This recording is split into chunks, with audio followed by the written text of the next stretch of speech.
નમસ્કાર દર્શક મિત્રો, આજે આપણે એક એવા દંપતીને મળવા માટે આવ્યા છે કે જેમને ત્યાં લગ્નના ઘણા વર્ષ પછી એક બાળકનો જન્મ થાય છે.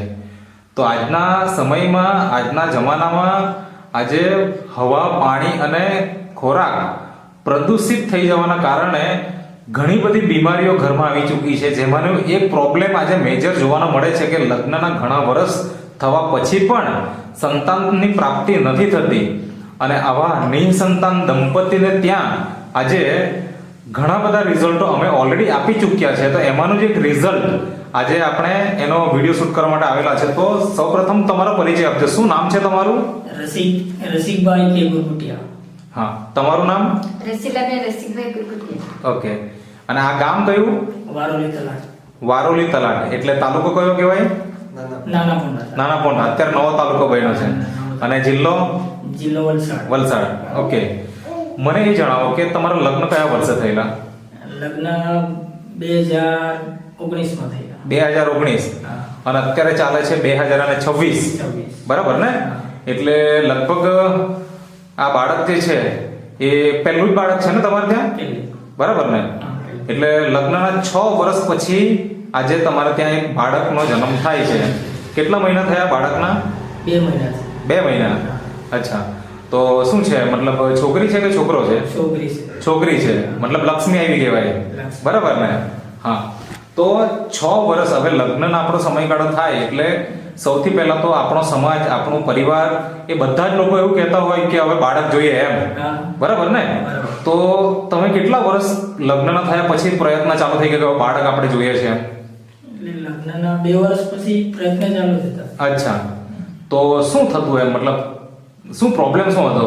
પ્રોબ્લેમ તો એ કે મેન્યુઅલી નેચરલમાં પ્રેગ્નન્સી થઈ જતી હતી. હા. પણ અચ્છા, મતલબ કુદરતી રીતે પ્રેગ્નન્સી તો રહી જ જતી હતી. કોઈ પ્રોબ્લેમ નહીં હતો પ્રેગ્નન્સી રહેવાનો. પ્રેગ્નન્સી રહેવાનો પ્રોબ્લેમ નહીં હતો. પણ આ એક મહિનો થાય ને ગર્ભાશય નહીં રહેતું હતું. મતલબ ગર્ભ રહેતો નહીં હતો. 1 મહિનો થાય અને ગર્ભ પડી જાય. આવું પહેલી વખત થયેલું. બરાબર ને? પછી પાછું પ્રેગ્નન્સી રહી ખરી? પાછી બી રહી ગઈ. અચ્છા. પછી ત્યારે કેટલા મહિનો રહેલા ગર્ભ? 2 મહિના.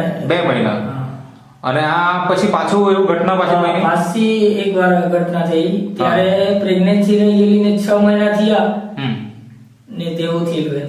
અચ્છા.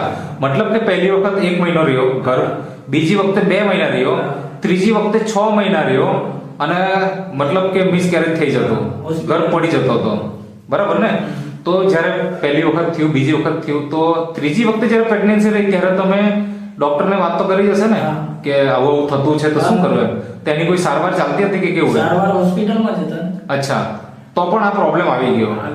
બરાબર ને? હોસ્પિટલમાં લઈ ગયેલા તો પણ આવી. અચ્છા. હવે આવું જ્યારે 3 વખત થાય તો સ્વાભાવિક છે કે એક દંપતી તરીકે આપણને ચિંતા સતાવે કે 3 વખત આવું થઈ ગયું તો હવે શું થશે એમ.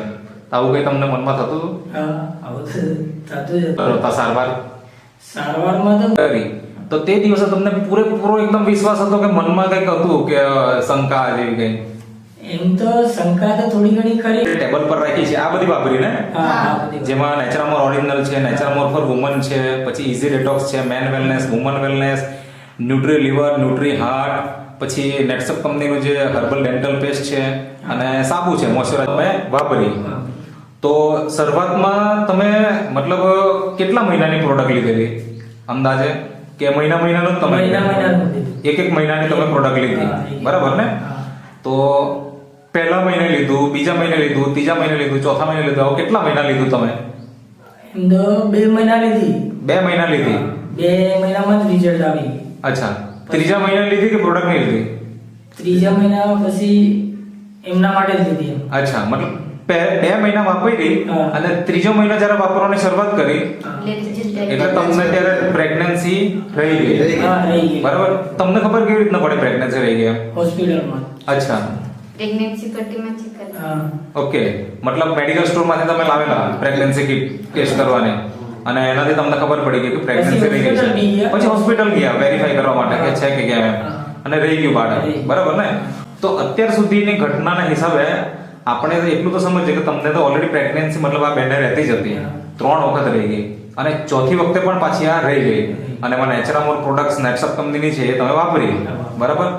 મનમાં આપણને ડર તો હોય જ કે 3 વખત જ્યારે મિસકેરેજ થઈ ગયું તો ચોથી જ્યારે મિસકેરેજ થઈ ગયું તો ચોથી વખતે પણ થઈ શકે એવું મનમાં એક પ્રશ્ન તો ચાલતો જ હોય ને.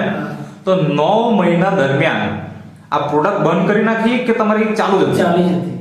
આ બેંક માટે ચાલુ જ હતી, મતલબ તમારી વાઈફ રેગ્યુલર વાપરતી. કઈ મતલબ કે 6 મહિના નીકળી ગયા એટલે તમને હાસ થઈ ગઈ કે હવે વાંધો નથી એમ, બરાબર ને.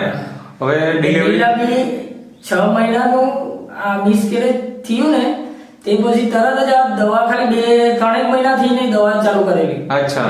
તરત જ રિઝલ્ટ આવેલું. એટલે મિસકેરેજ જે ત્રીજું મિસકેરેજ થયું એના 3 મહિના પછી જ આપણે આ નેટસપ કંપનીની પ્રોડક્ટ ચાલુ કરેલી, બરાબર ને.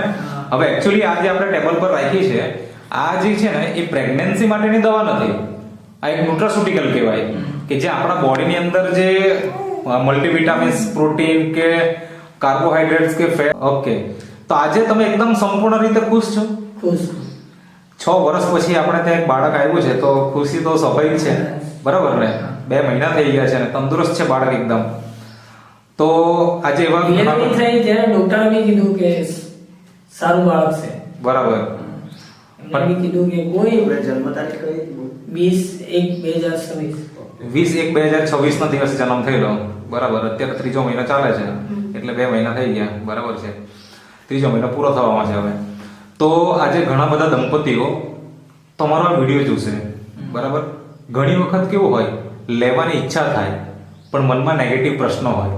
કેવા હોય? હું વાપરું તો મને રિઝલ્ટ મળશે કે, બરાબર ને. હું વાપરું પણ આટલા બધા ખર્ચા કર્યા પછી પણ રિઝલ્ટ નહીં મળ્યું પૈસા તો શું થશે એમ, બરાબર ને. તો આવા દંપતીઓને તમારે શું સલાહ આપવી છે? મારે તો એ જ સલાહ આપવાની છે કે સારી એવી દવા છે. મેં વાપરી એટલે મને લાગ્યું કે સારી, બરાબર છે. એકચ્યુઅલી આ તો કોઈ દવા જ નથી, એક ખોરાક જ છે, બરાબર ને. મિત્રો કે અહીંયા મિસકેરેજ 3 વખત થયું અને ચોથી વખતે જ્યારે નેટસપ કંપનીના જે આ પ્રોડક્ટ છે હેલ્થ કેરના એ એમણે વાપર્યા અને આજે એનાથી એમને ત્યાં એક નાની અમથી બાળકી આવી છે, એકદમ તંદુરસ્ત છે, નોર્મલ ડિલિવરી થાય છે. હવે અફલાતુન રિઝલ્ટ આજે નેટસપ કંપનીની જે નેચરામોર હેલ્થ કેર રેન્જ છે એ પ્રોડક્ટના માધ્યમથી આજે આવા રિઝલ્ટો મળી રહ્યા છે. તો આ વિડીયો તમારી પાસે આવ્યો હોય તો સમસ્યા તમને ન હોય તો એવા લોકોને પણ જરૂર શેર કરજો કે જેમના ઘરમાં સમસ્યા છે. બની શકે આ એક વિડીયો કોઈની જિંદગી બનાવી શકે, કોઈના ઘરમાં ખુશી આપી શકે.